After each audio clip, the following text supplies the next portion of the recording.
Fl-ewwel ta' Jannar id-Dar tal-Providenza se tkun qed tagħmel il-maratona ġbir ta' fondi annwali bl-isem tal-Festa taġ-Ġenerożità.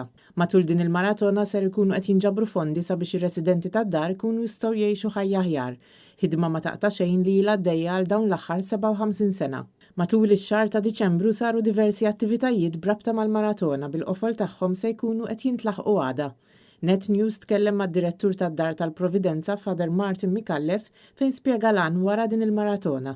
Dis-sena se nagħmlu proġett ambizzjuż fejn nagħmlu refurbishment f'erba' tiflets ġewwa Villa Papa Giovanni.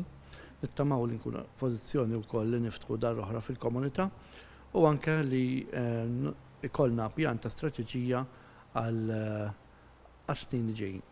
Il-Festa taġ-Ġenerożità se tkun qed tixxandar fuq l-istazzjonijiet kollha tat-televiżjoni fosthom Net Television il-ħadd bejn nofsinhar u nofs il-lejl.